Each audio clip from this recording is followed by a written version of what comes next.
जय सिया राम। हनुमान जी की शरण में जाने के बाद सभी सुखों की प्राप्ति हो जाती है।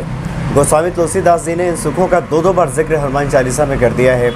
और देवता चित्त न धरई, हनुमत से सर्व सुख करई, और सब सुख लहे तुम्हारी शरणा, तुम रक्षक काहू को डरना। हनुमान जी की चर्चा के क्रम में आज एक बार फिर से आपके आग्रह पे हम पंडित अरविंद पांडे जी के सामने उपस्थित हैं।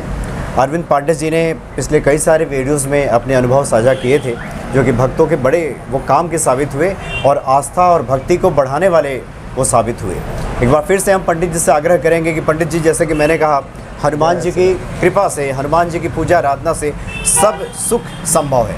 हर सुख संभव है, हर चीज के दाता है। जी जी।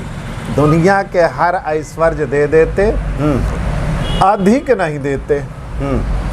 उन्हें कई सौ करोड़ लोगों को बांटना है। आपकी इच्छा अनुसार आपके लिए जितना अनिवार्य है वो तो दे ही देंगे आपको, उसके लिए चिंता करने की जरूरत नहीं है। मतलब आपकी आवश्यकताएं तो कम से कम पूरी होती ही रहेंगी। आवश्यकता आपकी, आपके परिवार की, आपके बच्चों की सारी चीज़ें वो बिल्कुल बड़े पिता सरीखा, दादा सरीखा मैनेज रखते हैं। श्रद्धा पूर्वक उन पे समर्पण कर दीजिए। पंडित जी, जिसको कहें कि एक शब्द आता है, यानी कल्याण करेंगे आपका, जिसमें आपका कल्याण निहित हो, वो तो होगा ही। हनुमान जी के यहाँ अकल्याण शब्द है ही नहीं है। कहीं अकल्याण हो ही नहीं सकता। बहुत से तांत्रिक लोग भ्रम फैला देते हैं कि हनुमत उपासना सभी को नहीं करनी चाहिए, शादीशुदा जीवन जी रहे उन्हें नहीं करनी चाहिए। ऐसी कोई बात नहीं है भैया, है ना। खूब उपासना कीजिए, और सिर्फ राम नाम ही प्यारा है उनको। राम नाम के स्मरण में भेद है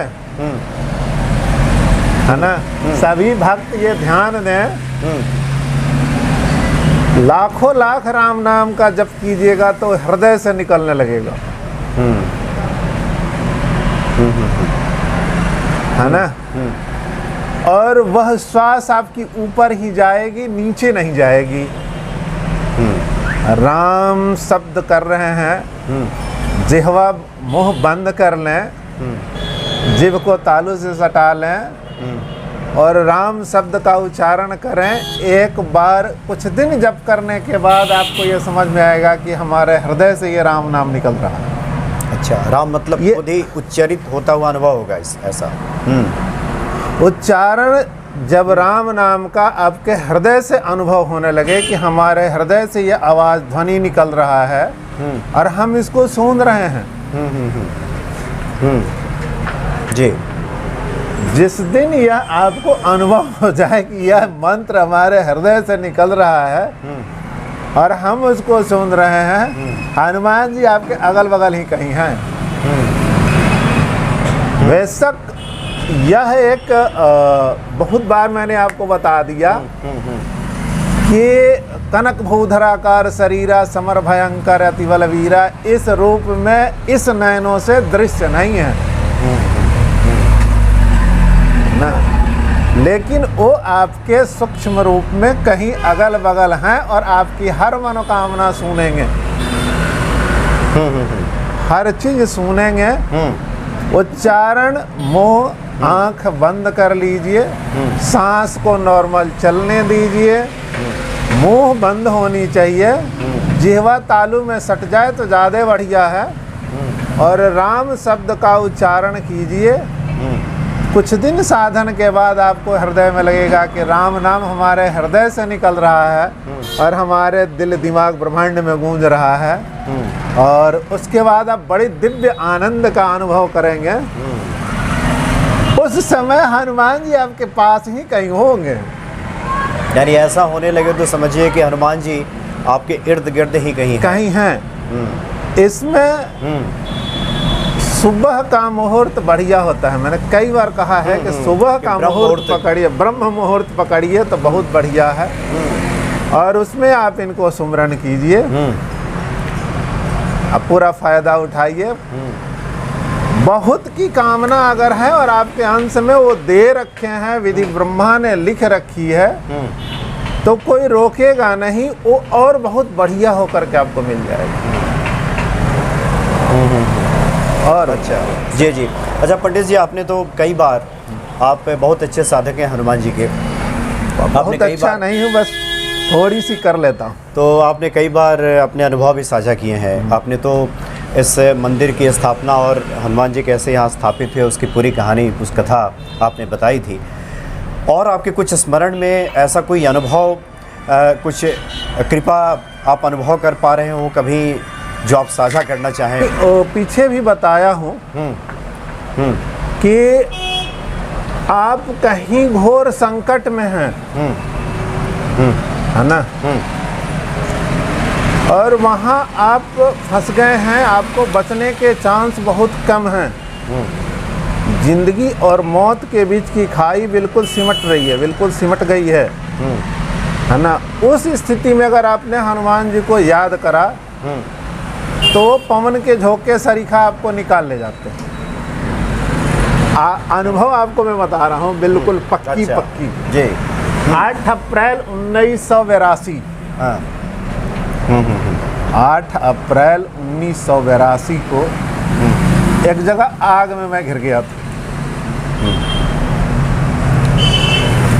कौन सी शक्ति हमें निकाली, ये तो वही ऊपर वाली ही जान रहे हैं, या ऊपर वाले की ही कृपा कह लीजिए। और हमें यह अनुभव हुआ कि मैं 100-200 घर की झोपड़ी जल रही थी, मैं घुसा उस आग में एक बच्चे को बचाने के लिए था। 8 अप्रैल 1982 जिला सिवान में ही आग लगी थी। आगे कुआं और पीछे खाई वाली स्थिति उत्पन्न हो गई। आगे अगर मैं लंबा छलांग मारता तो मुझे फंसना ही फंसना था, कुएं में गिरता। पीछे कोई रास्ता नहीं था। इस पीरियड में प्रभु का स्मरण मैंने करा था, और मैं और वह बच्चा जिसको मैं ले करके निकला था, है ना, दोनों ही आदमी एक मक्के के खेत में खड़े थे। कैसे रास्ता मिला, कौन हमें बाहर करा, ये तो प्रभु जाने। ये चीर अनुभव है, पक्का अनुभव बता रहा हूँ मैं आपको। वो दवानल पूरी बस्ती जल रही हो और एक बच्चा जिसको बचाने के लिए मैं घुसा। उम्र मेरी भी कोई बहुत नहीं थी, है ना, 12-13 साल के रहे होंगे, इससे ज़्यादा के नहीं थे। लेकिन मैं और वह बच्चा दोनों मक्के के खेत में खड़े थे, हरे मक्के में। बैसाख का महीना था, मतलब 8 अप्रैल का दिन। अच्छा, मतलब उस दवानल से निकल करके आप अपने को उस मक्के के खेत में पाए, बिल्कुल जहाँ पौधे लगे थे, जहाँ मैं रास्ते से वो निकला, हमें रास्ता वहाँ से तो मिल ही गया ना, वहाँ तो मैं बस्ती में आ गया। जी जी जी। तो इस तरह का हनुमान जी की कृपा जब होती है तो बिल्कुल होती है, कहीं कोई त्रुटि नहीं है इसमें, बिल्कुल अनुभव की बात है। अब किसी व्यक्ति पर पूर्व जन्म का संस्कार है जिस पर वो कृपा बरसा रहे हैं, या उसका साधन पहले रहा, वो दूसरी चांस उसे मिली हुई है। पूर्व जन्म में उसके कर्म रहे, उसने साधन करी, कुछ कमी रह गई, उसको पूरा करने के लिए वो इस जन्म में आया है। तो उस पे छोटी उम्र से ही कृपा बरसने लगती है, वो हर जगह से रास्ता अपना निकलते चला। जी जी जी। तो इस कृपा को आपने अनुभव किया।